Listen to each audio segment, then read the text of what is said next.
alimentos. Ok, muy bien. ¿Qué más? ¿Quién más? ¿Quién más? ¿Quién quiere participar voluntariamente? Pues también vimos algunos métodos de conserva de alimentos, ¿no? Que al transcurso de la historia han ido como evolucionando, pero ¿quiénes fueron los creadores?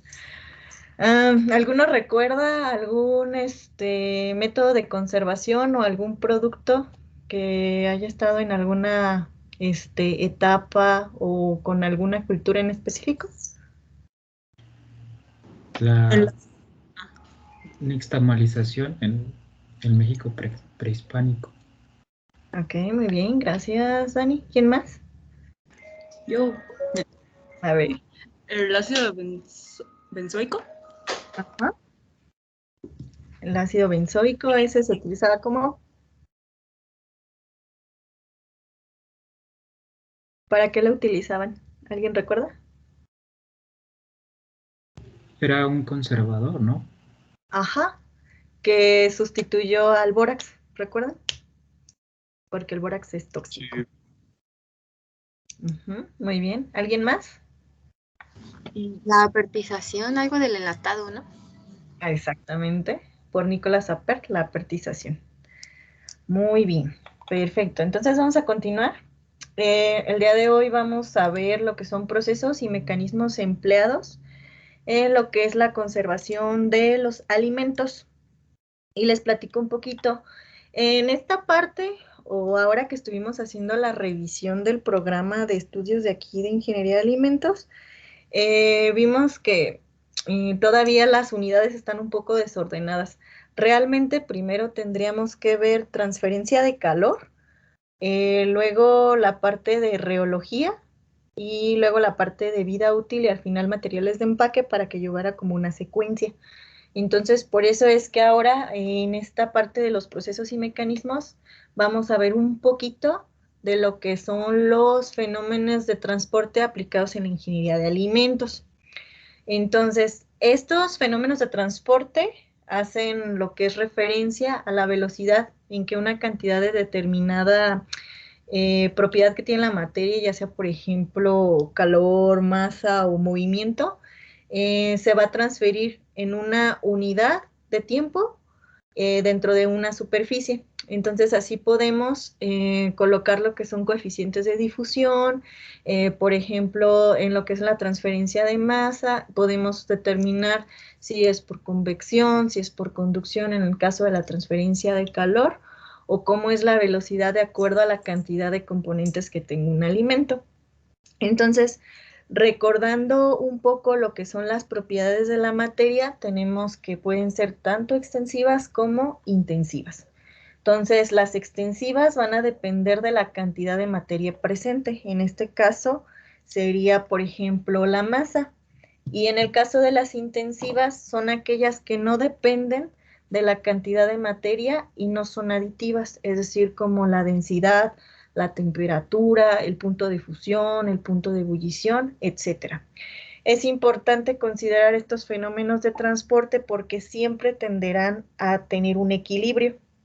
Entonces va a aumentar, por ejemplo, de donde se tenga más calor hacia la zona que haya menos calor, por ejemplo, o donde haya una cantidad menor de masa que en la otra que haya una mayor cantidad. Entonces, así nos vamos a hacer referencia a estos fenómenos de transporte. Entonces, cada uno va a tener como características específicas y nos va a ayudar a determinar con base en cálculos cómo será el comportamiento de determinado alimento con tal método de conservación.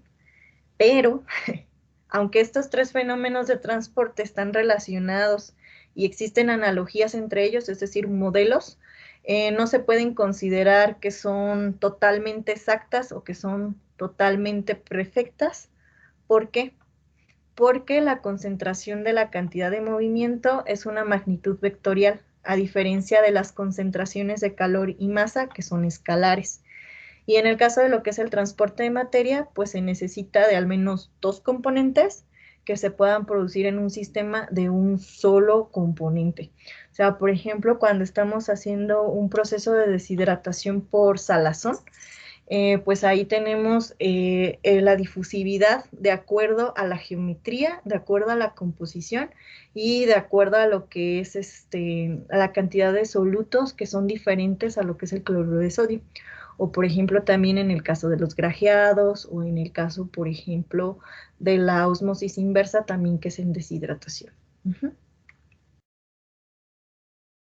Y también nos apoyamos en lo que son las operaciones unitarias. Entonces, nosotros partimos de materias primas X y lo metemos a un proceso productivo que está en constante cambio de acuerdo a lo que se desea obtener, es decir, a nuestro producto final, porque debe de cumplir una determinada necesidad que necesita el comensal o el consumidor, o también los requerimientos que se requieren por norma para el desecho de residuos o en el caso del medio ambiente.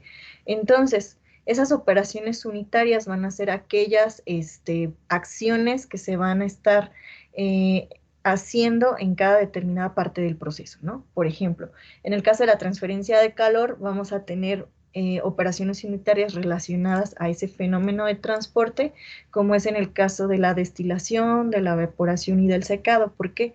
Porque estamos aplicando una cantidad de energía específica para que se pueda llevar a cabo ese proceso.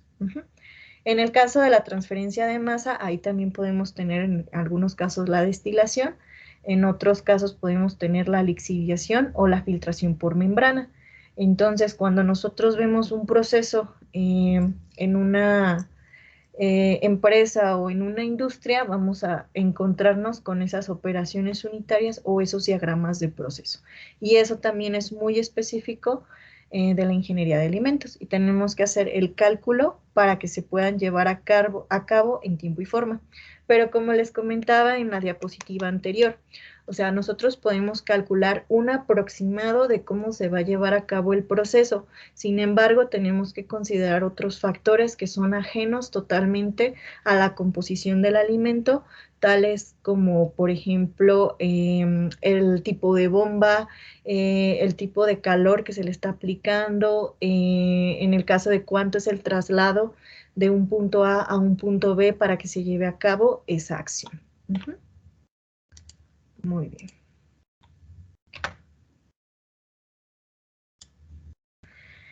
Entonces, ¿qué son los métodos o procesos de conservación de alimentos?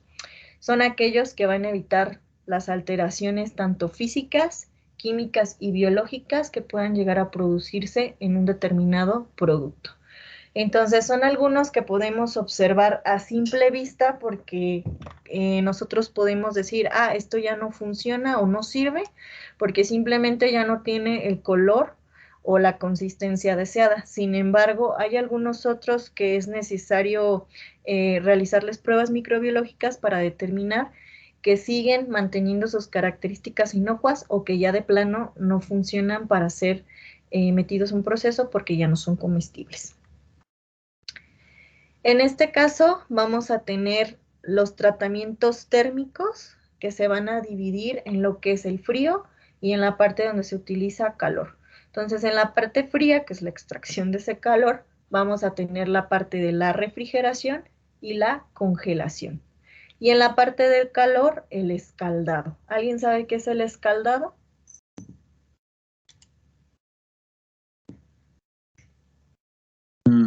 No sé si sé eso, pero es como nada más meter rápido en agua hirviendo y luego lo sacar, ¿no? O algo así tenía yo en mente. Algo parecido, como cuando hacemos pastas, de que las cocinamos y para detener el proceso de cocción se colocan en agua fría. Entonces, los procesos de escaldado se utilizan tanto para pastas como para algunos otros tipos de productos, por ejemplo, para las conservas de frutas o en los encurtidos, en el caso de los chiles en vinagre o etcétera. Ese es el escaldado. Hacemos un choque térmico para impedir lo que es la continuación enzimática debido ya sea al corte o al cocimiento. O sea, detenemos esa parte. La pasteurización también entra en los tratamientos térmicos de calor lo que es la esterilización y algunos métodos de cocción. Entonces, aquí en los métodos de cocción, pues va a entrar lo que es el horneado, lo que es el cocimiento a vapor, etcétera. En la parte de la modificación de la cantidad del agua, aquí vamos a tener la parte de la deshidratación. Entonces, nosotros podemos ver la deshidratación de una manera tradicional o de una manera industrial. Entonces, la manera tradicional, pues es nada más dejar secando en bandejas o al aire libre un determinado alimento hasta que éste pues pierda su cantidad de agua y lo podamos conservar. Y en otro caso es la liofilización, donde aquí se necesita un liofilizador muy específico, donde sometemos a un preparamiento de la muestra y después lo sometemos a un enfriamiento para que salga en un determinado tamaño de partícula y sin la cantidad, por ejemplo, de agua. En este caso aquí podemos observar como productos comerciales la leche en polvo, el tank, por ejemplo, o también las levaduras. En el caso de los métodos químicos, y aquí si se fijan ya son un montón, vamos a tener la parte de lo que es la adición de sales. Entonces aquí vamos a tener la salazón y el curado. Ahorita vamos a ver en qué consiste cada uno de ellos y por qué la diferencia. Lo que son los componentes del humo, que es específicamente el ahumado, y lo que es la acidificación. Entonces la acidificación entra en los métodos de conservación de encurtido, de escabeche y de marinado. Y en el caso de la adición de azúcar, aquí vamos a ver el glaseado. Entonces el glaseado no solamente va a ser para cosas muy dulces, sino también es aplicable a cosas saladas. Entonces hay glaseado en carnes, que se utiliza, por ejemplo, mantequilla y azúcar para hacer el glaseado. Y además de que le da la conservación, le da una textura diferente. Vamos a tener también el grajeado y en esta parte de la concentración hacemos énfasis en las conservas, ya sea por ejemplo en refrescos o en mermeladas o en jaleas o en cajetas, que una alta concentración de azúcares hace que no se produzcan determinada cantidad de microorganismos. Y tenemos las fermentaciones. Estas fermentaciones las podemos subdividir en 4 partes, que sería la fermentación alcohólica, donde se obtienen vinos y licores, la acética, donde podemos obtener como el vinagre, la butírica, como es en el caso de las mantequillas, y la láctica, como es en el caso de los quesos, del yogur, etc. Y en lo que refiere a las tecnologías emergentes, aquí, además de estas, podemos encontrar algunas otras en la literatura, pero estas son las más comunes y algunas sí están aplicadas en la industria hoy en día. Tenemos, por ejemplo, las radiaciones, que son tanto ionizantes como no ionizantes, y podemos tener lo que son las altas presiones, ¿no? Que nos quitan un chorro de tiempo de proceso y que nos permite tener características muy específicas. Tenemos los campos eléctricos, que puede ser por pulso eléctrico o por un proceso óhmico. También tenemos pulsos de luz constante, los cuales están eliminando determinada cantidad de microorganismos. Y podemos tener también lo que son campos magnéticos oscilantes. Podemos también tener plasma frío. Y esto de tecnologías de cuarta, quinta y sexta gama es aplicado específicamente a frutas y hortalizas. Cada una tiene una característica. Entonces nosotros vemos que las frutas o hortalizas que nos venden en los supermercados sobre todo, o que son productos de exportación, pues hay unas que las venden nada más así como con una tirita alrededor, hay otras que las venden en unas cajitas súper bonitas, hay otras que están en un plástico y que se ve como cerrado al vacío, etcétera. Entonces cada una pertenece a una gama diferente. Y dentro de lo que son los procesos de envasado, que también interfieren en la conservación del alimento, podemos encontrar lo que es el envasado aséptico y lo que es una interacción entre el envase y el producto, que son aquellos envases inteligentes que pueden estar despidiendo o arrojando una determinada cantidad de componentes para que el alimento se conserve durante mucho más tiempo. Entonces, este tipo de tecnología emergente surge a partir de que en muchos países comienzan a consumirse algunos alimentos que no son originarios de allí, pero que para poder llegar al país tiene que pasar un periodo de tiempo largo y es la única forma en que puedan llegar en un muy buen estado. Entonces, comenzaremos con lo que es la parte de la modificación de la cantidad de agua. Entonces, en esta parte de la modificación de la cantidad de agua, vamos a hacer una disminución de la humedad. O sea, realmente aquí no es aumentar la cantidad de agua para que se conserve, porque si nosotros aumentamos la cantidad de agua, quiere decir que estamos aumentando las posibilidades de que esa agua pueda reaccionar con otros compuestos o que las bacterias puedan tener ahí su nicho de crecimiento, ¿no? Entonces, la disminución de esta humedad de agua en los alimentos es uno de los métodos más antiguos utilizados para su conservación. Ahí se me olvidó todo esto. Ok. Entonces, ¿cuáles son los métodos empleados en el secado de los alimentos? Pues estos se pueden clasificar en lo que es secado por aire caliente.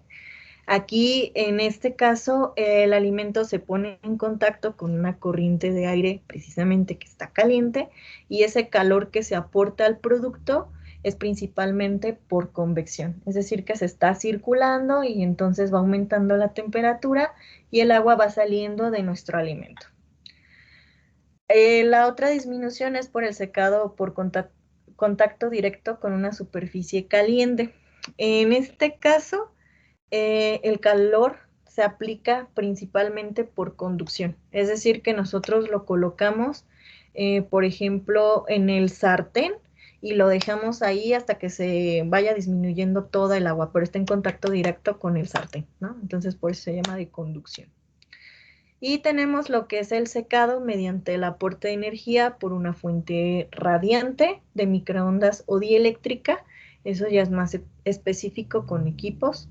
Y lo que es la liofilización. Entonces, en este caso, la liofilización, el agua de los alimentos se congela durante un periodo de tiempo para que se sublime y pues se aporta una cantidad de calor muy baja, una presión muy baja para que éste pueda salir en esas pequeñas partículas, que son esos polvos que les comentaba.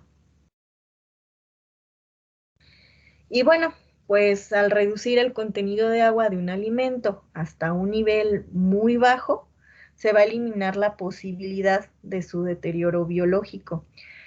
Y se va a reducir también lo que es la velocidad con otros mecanismos de deterioro, es decir, va a inhibir todos aquellos procesos bioquímicos dentro del alimento. Entonces, además de su efecto conservante, mediante la deshidratación también se reduce lo que es el peso y el volumen del alimento, lo que hace que aumente la eficacia, de lo que son los procesos de transporte y almacenaje, lo cual es muy bueno porque es más fácil transportar una manzana deshidratada que transportar una manzana que está completamente en su estado natural, ¿no? Entonces, de acuerdo con esta definición, no se van a incluir otros métodos de eliminación del agua, como es el caso de la filtración, o como es en el caso de separación por membranas por medio de centrifugación. Tampoco no cuenta lo que es la extracción sólido-líquido y lo que es el estrujamiento, o sea que cuando hacen presión sobre el alimento y va sacando la cantidad de agua, eso no se considera como deshidratación. En el caso de el secado al sol, que es como el método más común que conocemos o el método tradicional, se excluye como de operación unitaria en la parte de ingeniería porque no estamos controlando las condiciones de eliminación de agua. Entonces, aquí también se va a omitir lo que es la evaporación porque eso cuenta como otro tipo de operación. Y pues bueno, es básicamente lo principal. Entonces, en este caso, nosotros podemos tener equipos específicos para el proceso de deshidratación. Entonces, estos son de los métodos caseros, que son métodos eléctricos. En este caso, en las bandejas se coloca, pero el calor no es conducido de manera directa, sino es por convección, es decir, que está una corriente de aire. Y están los hornos que están pues, más sofisticados, más nice, Y pues aquí ya colocan sus bandejas, colocan el periodo de tiempo, se programa y lo sacan. O está el método tradicional, que son precisamente esas rejillas y se colocan en un secador solar. Pero que como tal en la parte de la industria de alimentos no tendrías un control muy específico porque es en estar revisando que el alimento pues se vaya como deshidratando, pero no es en un tiempo determinado o bajo ciertas condiciones. Toda esta parte de la deshidratación y el bla, bla, bla que les estoy diciendo vienen en estos capítulos del libro, ahí para que le echen una checada para su examen. Y bueno, Maestra, ¿mande? perdone que la interrumpa, pero ¿nos va a pasar las diapositivas? No, eso les dije al inicio, que no les paso las diapositivas. Ay, es que siento que va un poquito rápido y como que no alcanzo a notar. Ah, ok. Ustedes me dicen que vaya más lento o le toman captura o no sé. Ustedes me avisan. Ujú. Sí, gracias. Va. Muy bien. Bueno, ese sí tómenle captura, eso es importante.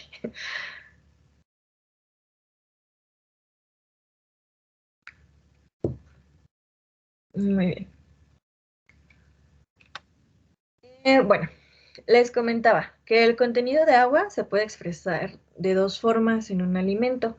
Una es el peso húmedo que tiene, es decir, la masa o la cantidad de agua entre la masa del producto húmedo. Pero en el caso de la humedad, esta siempre se expresa en peso seco. Es decir, cuando ya nosotros deshidratamos o llevamos a cabo el proceso. Entonces, siempre dicen porcentaje de agua en peso seco, porque quiere decir que lo sometimos a un proceso de deshidratación para cuantificar por medio de esa diferencia de peso existente. Entonces, nosotros vamos a tener el agua total, que es todo el alimento, y vamos a tener dentro de la matriz del alimento moléculas de agua que están ligadas químicamente a algún compuesto muy específico, no sé, proteínas, carbohidratos, lípidos, etcétera, o vitaminas. Perdón. Pero en el caso de lo que es el agua libre, estas no van a formar o no están ligadas químicamente a ninguna de estas moléculas y este es el agua que va a ser más fácil que se desprenda o se evapore de nuestro alimento cuando lo estamos sometiendo a ese proceso. Entonces, y este concepto es bien importantísimo, la actividad de agua. Entonces, aquí viene su definición como más formal, pero en pocas palabras, la actividad de agua es lo que representa que un alimento pueda descomponerse de una manera más rápida o no. A altas actividades de agua quiere decir que nuestro alimento va a ser más perecedero. En cambio, cuando tenemos bajas actividades de agua, nuestro alimento va a conservarse durante más tiempo. ¿A alguien se le ocurre cómo se mide este parámetro ya de manera práctica? Yo como que me acuerdo que lo vimos el semestre pasado y tenía que ver con sacar el peso molecular como de varios componentes del alimento, creo que de las azúcares, pero hasta ahí me acuerdo, no me acuerdo muy bien qué más. Ok, muy bien. Bueno, ese es uno de tantos. Realmente la actividad de agua de un alimento se mide con un higrómetro o también se mide bajo los procesos o los modelos de absorción. Entonces se coloca en un equipo un BET y se coloca determinada cantidad y se hace pasar gas nitrógeno y se cuantifica cuánto es la porosidad y cuánto es la cantidad de agua que tiene en procesos de absorción y desorción de agua. En algunas otras ocasiones o en algunas otras literaturas también se puede expresar esta actividad de agua como la humedad relativa de equilibrio. Entonces, en algunos equipos nos dan esa humedad relativa de equilibrio y para nosotros poder decir, es la actividad de agua, nada más tenemos que dividir ese parámetro entre 100. Y ya es todo, prácticamente. Y esto que está aquí arriba, encerrado en naranja, es la diferencia de las presiones. Entonces, en este caso es cuando sí utilizamos los métodos de absorción. Entonces, ya en modo de investigación, sí se realiza más lo de el método de absorción-desorción, y en la parte industrial se utiliza más lo que es la parte de los higrómetros, que miden la actividad de agua. Y cuando ya uno no tiene ni ese ni el otro, utilizamos el método molar, pero no es aplicable, perdón, a todos los alimentos, porque tienen que seguir determinadas leyes para que se pueda colocar ese modelo. Entonces, tararán, aquí les presento al higrómetro. Este es un higrómetro de alimentos. Aquí, si se fijan, tiene como una pequeña cavidad. Y aquí se coloca lo que es un trocito o un, por ejemplo, mililitro de determinado producto, y se cierra. Y aquí nos va a decir automáticamente cuál es la actividad de agua. Y los podemos tener de esta forma o los podemos tener como esos tipos potenciómetros de campo, y también son válidos. Aquí tienen su recipiente también para contener el alimento. Lo cerramos y nos puede dar como actividad de agua o como humedad relativa de equilibrio, y ya solamente eso lo dividen entre sí. Entonces eso ya va a depender del equipo que se tenga o que se posee. Los hay en diversos tipos. Entonces, la actividad de agua, ok, sí, pero ¿cuáles son sus valores existentes? Va del 0 al 1. El 1 quiere decir que es la mayor cantidad de agua, quiere decir que es el 100, por así decirlo. El 0 es la mínima cantidad. Entonces, aquí nosotros, o se ha sugerido en la literatura, clasificar la actividad de agua en 3 grupos importantes.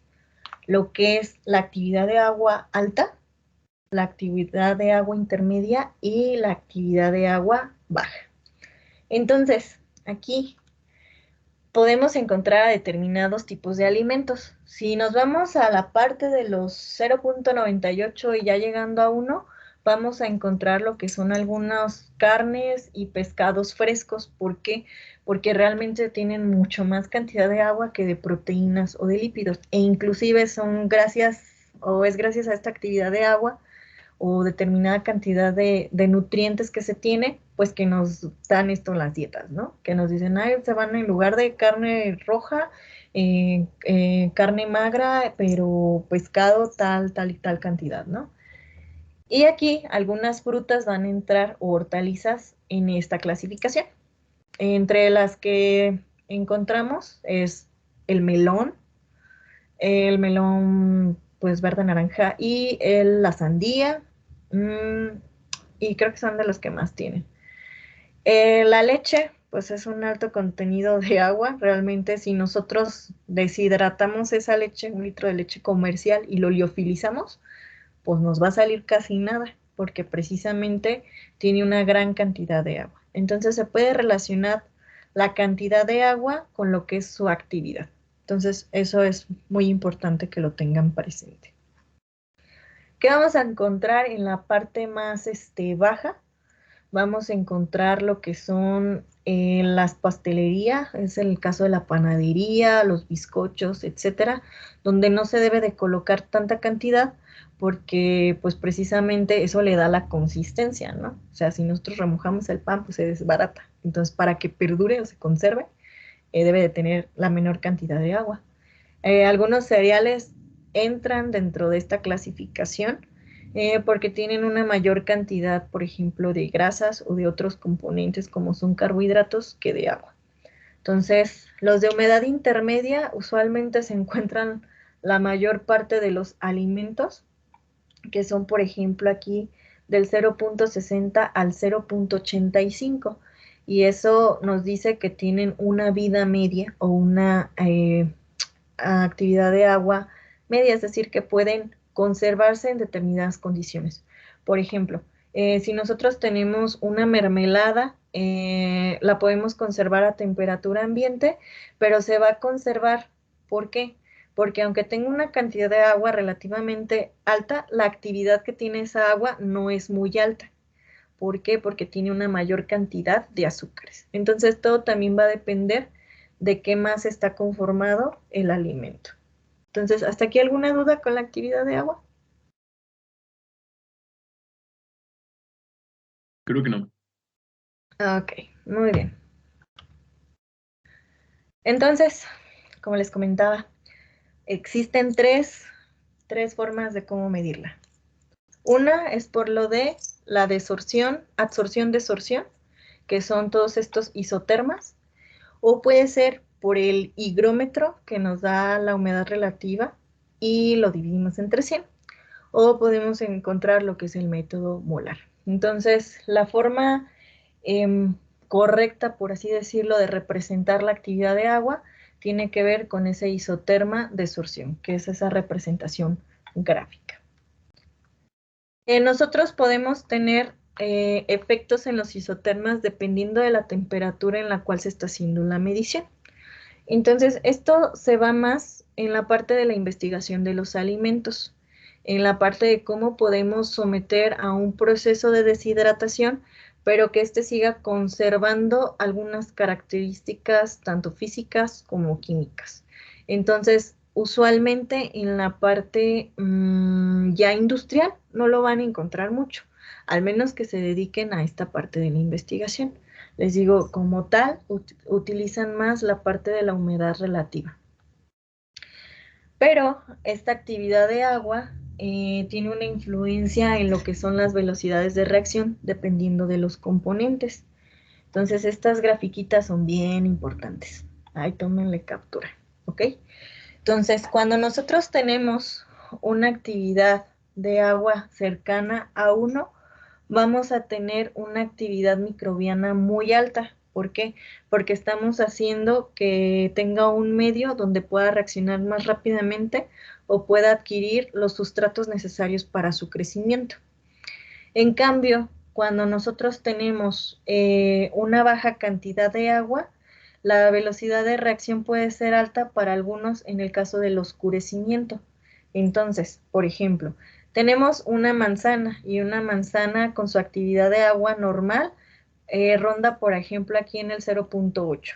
Si nosotros lo deshidratamos, estamos fomentando que reaccione y se lleven a cabo reacciones de Millar. Entonces va a generar el oscurecimiento de ese producto deshidratado y necesitaríamos agregar componentes químicos para que esto no suceda. Y también lo que podemos ver es que conforme va disminuyendo la actividad de agua del más alto al más bajo, hay una degradación de vitaminas. Entonces, también aquí en la parte de la actividad del agua, en los alimentos que son grasos, como es en el caso de los pescados o en el caso de algunos aceites, existe la oxidación lipídica. Entonces, esta oxidación lipídica pues, nos puede llevar al enranciamiento de nuestro producto, que es algo que pues no queremos. Permítanme un momento, chicos.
Listo, chicos, perdón, es que el de la paquetería no encontraba mi calle.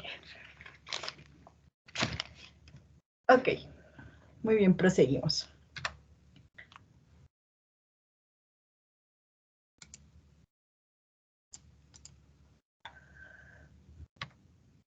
A ver, denme un momento que ya se me trabó. Ahí está. Entonces, aquí es donde entran los modelos de absorción. No todos los modelos de absorción son válidos para todas las actividades de agua. ¿Por qué? Porque hay algunos modelos de absorción, como es en el caso del modelo BET, que va a ser hasta valores de actividad de agua que rondan el 0.45. Quiere decir que solamente nos va a servir para determinada clasificación de alimentos, del 0 al 0.45. Entonces, aquí lo que se hace es obtención de datos y se hace una linearización para ver si se ajusta o no al modelo, dependiendo. En caso de que no se ajuste este modelo, existen otros modelos en la literatura, como es el método de Freundlich, como es el de Langmuir, etcétera, que nos pueden llegar a decir cómo puede comportarse ese alimento bajo ciertas condiciones. Pero para esto de los alimentos y para no limitarnos solamente a este modelo de BET, existe el modelo GAP. Entonces, en este caso, el modelo GAP sí nos ayuda a linearizar los datos de determinado alimento bajo las pruebas de absorción-desorción hasta valores de actividad de agua que rondan el 0.9. Si se fijan, pues es un rango mucho más amplio. Por lo tanto, la mayor parte de los artículos que ustedes encuentren o de la literatura nos va a ayudar a clasificar a los alimentos, pero bajo este modelo, el modelo GAP. Y ahora sí tenemos lo que es el modelo predictivo. Entonces, en el caso de los modelos predictivos es donde vamos a utilizar las fracciones molares. Entonces, solamente lo vamos a tener cuando cumpla o obedezca la ley de Raoult. Entonces, en este caso, va a tener que ver mucho con lo que son las presiones parciales que tiene el alimento. Y si obedece la ley, nosotros vamos a poder asociar esa actividad de agua a la fracción molar, que es donde nosotros ya vamos viendo cuáles componentes tienen una mayor cantidad y vamos haciendo las fracciones molares y vamos haciendo un cálculo aproximado de lo que es la actividad de agua. Entonces, este modelo aplica para valores que son superiores todavía al 0.9. Entonces, aquí prácticamente estamos abarcando a toda lo que es la actividad de agua, del 0 al 1. Entonces, recordemos. Modelo BET, que es en la parte de absorción, desorción, que es donde utilizamos lo del gas nitrógeno, tenemos que hacer todo lo que es el gráfico, ajustar los datos, pero cuando ajustemos a los modelos, pues nada más nos va a ayudar hasta el 0.45, el modelo GAP hasta lo que es el 0.9, y si nuestro alimento obedece esa ley de Raoult, podemos nosotros establecer la equivalencia entre la actividad de agua con lo que es la fracción molar y podemos evaluar lo que es del 0 al 1. Muy bien. Bueno, chicos, esto sería todo por el día de hoy. Mañana vamos a ver un ejemplo sencillo y para que ustedes vayan ahí descargando por ahí el libro y le vayan dando una leída a la parte de lo que son los secados o los equipos. Porque vamos a estar viendo cómo es la dependencia del calor de absorción total respecto a la actividad de agua y algunos movimientos de solutos. ¿Tienen alguna duda, chicos? Ok, maestra, no, ninguna. Ok. No me... Muy bien. En la parte de lo de que voy un poquito rápido, igual díganme, me paro tantito en lo que lo apuntan o en que le toman captura o por eso les grabo la clase. Nada más tengan en consideración que no se quieran aventar un maratón tipo Netflix un día antes del examen porque van a valer chetos, ¿no? Entonces traten de verlos con dedicación, uno por día, ahí le escucho a la maestra o lo veo o hago mi apunte para que no les llegue la presión, porque luego sí es mucho material y hay muchas cosas que no coloco como tal en la diapositiva, pero que sí menciono y les pregunto. Muy bien. Déjenme les paso lista antes de que se me olvide. Maestra, tengo una duda. Dijo descargar el libro, pero ¿sí está en Teams? Es que no vi en dónde. Sí, mira, déjame te enseño. Ay, déjame proyecto porque según yo ya voy aquí moviendo y no le proyecto. Ok, miren. Aquí en la sección de archivos ya le subí aquí el programa de lo que es la materia. Ahí para que le den una ojeada en esta parte. Les digo, esto lo acabamos de actualizar, pero no entra en vigor todavía, sino hasta yo creo el siguiente semestre, entonces nos vamos a seguir con este. Y aquí vienen todos los subtemas que vamos a estar viendo dentro de cada unidad. Y aquí hay una que dice libros, y aquí están todos los libros. Entonces, en esta parte aquí tienen, creo son 3, sí, son 3. Este y este en español. Todos los demás son en inglés, pero en esos me baso para colocarle las cosas de la clase. Ya igual si alguno tiene problema para abrirlo o para descargarlo, me avisa y ya se lo paso o vemos cómo le hacemos. Gracias, maestra. De nada. Muy bien, chicos, no sé, otra pregunta, ¿no? Déjenme les... No, maestra. Todo Ok, bien. perfecto. Fanny. Presente. Aline. Presente. Grecia. Presente, maestra. Ok. Braulio. Braulio. Ok.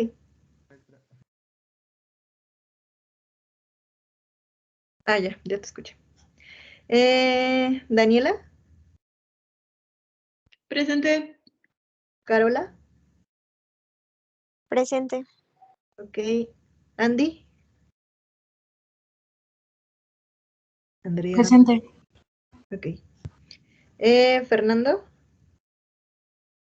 Presente, maestra. Ok. Citlali. Citlali. Presente. Presente. Ok. Baruch.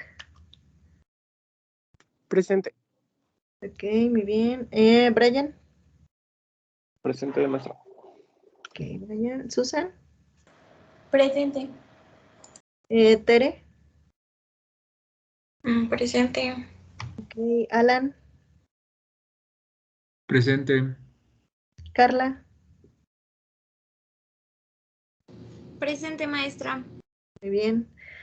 Nat. Presente. Ok. Atsiri. Presente. Ariam. Presente. Ok, y Daniel. Presente. Ok. Perfecto, chicos. Nos vemos. Ah, el día de mañana tal vez llegue un poquito tarde a su clase, como unos 5 o 10 minutos, porque tengo ahí una presentación de un cartel, pero sí les doy clase, ¿ok? Sí, maestro, está bien. Sí, maestra. Oye, Yo pensé que media hora tarde iba a llegar. Ay, Pero no. 5 minutos está dentro de la tolerancia. Entonces sí, pues, si ya no llego a las 15 se van a ir. No, no es cierto, maestra, lo esperamos. Ah, bueno, está bien. Muy bien. Entonces nos vemos mañana, chicos. Hasta luego. Dime, Braulio, ¿qué pasó? Maestra, es que sí respondí cuando me nombró, pero no sé si sí me alcancé a escuchar. Sí, escuché el susurro por ahí de tu presente, pero sí te puse Ok. asistencia. Muy bien, muchas gracias. De nada, hasta luego. Maestra, Mandé.